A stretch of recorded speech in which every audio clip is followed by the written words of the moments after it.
Grace in the Midst of Conflict by Scott Stoner. Courage is what it takes to stand up and speak. Courage is also what it takes to sit down and listen. Winston Churchill. All relational systems experience conflict at times.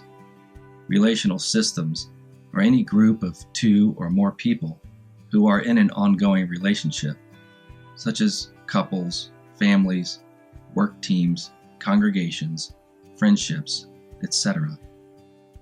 When a relational conflict occurs, we can respond with grace, which will create the best chance of the dispute being resolved, or we can respond with judgment, pettiness, and blame, which will usually inflame the conflict. One important principle to keep in mind during conflict is to always keep the problem, and not make a person or persons the problem. Imagine a congregation that is experiencing a decline in membership, or a family that is experiencing division over political differences. To keep the problem means that all parties involved focus on the issues at hand and not on blaming each other. In the first case, the problem is declining membership. In the second, it is the viewpoints that are held within the family. It will not be helpful to blame a person or persons for being the problem. This will only escalate the conflict. To agree to work together on the declining membership issue, and to agree to love and respect one another in the midst of different political opinions, is to practice grace in the midst of conflict. It takes courage and strength to offer this kind of grace. As the quote from Winston Churchill reminds us, it takes courage to listen, to overcome the need to be right, and to choose to put our energy into offering grace when we are surrounded by conflict. Making it personal. In general, what is your natural response when you find yourself facing conflict? Do you deny or avoid it? Do you inflame it by making others the problem? Or do you find a way to offer grace and the possibility of healing? It must be 12 o'clock. It's the house finch. You want to read the Make It Personal again, or you like that? It's fine either way. Making it personal. In general, what is your natural response when you find yourself facing conflict? Do you deny or avoid it? Do you inflame it by making others the problem? Or do you find a way to offer grace and the possibility of healing? In reading today's reflection, I'm reminded of the well-known quote by Dr. Wayne Dyer. When given the choice between being right and being kind, choose kind. A little sidebar. I first learned of this quote from the book Wonder by R.J. Palacio. In this heart-wrenching and ultimately uplifting story, the reader is given a glimpse into the world of August Pullman, or Augie as he's called by his family and friends. A 10-year-old boy with a craniofacial abnormality. Augie's been through many surgeries in an attempt to make his disfigured face look more normal. He's been homeschooled all of his life, and the book begins with him entering 5th grade at a school where the other students, some who are friendly and others who are not, all respond to him differently. The book is touching in part because much of it is written in the first person, from the perspective of Augie. We get to experience a bit of what it would be like to be him.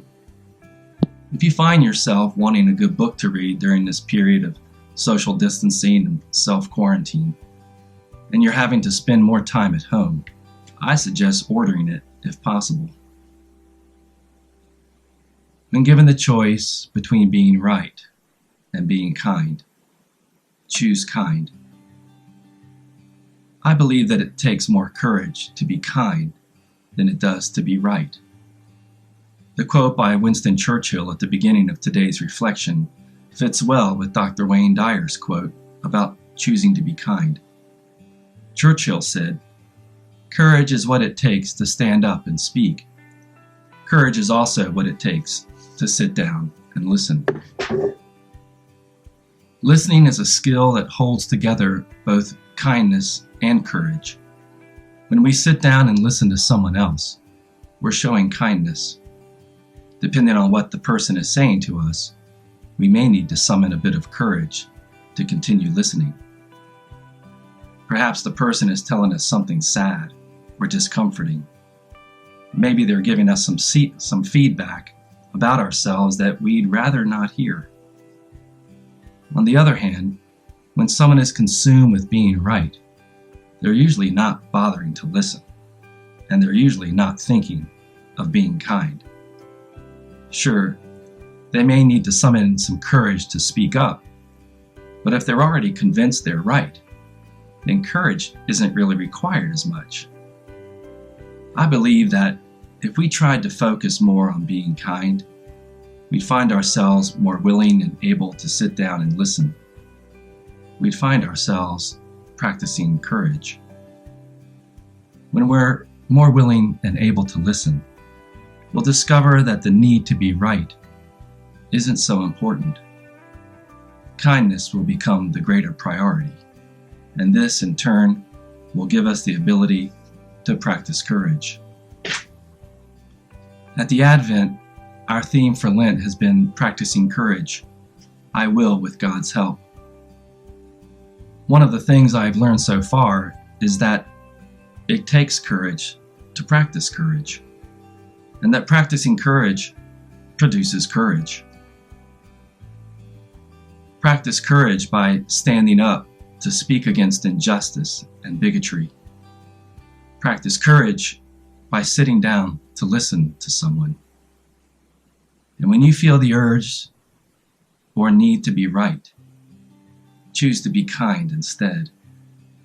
Open yourself up and show kindness first. In this way, we'll all live out more fully the two commandments our Lord Jesus Christ in the Gospel according to Mark called the greatest. Jesus said, "The first commandment is this: Hear, O Israel, the Lord your God is the only God. Love the Lord your God with all your heart, with all your soul, with all your mind, and with all your strength.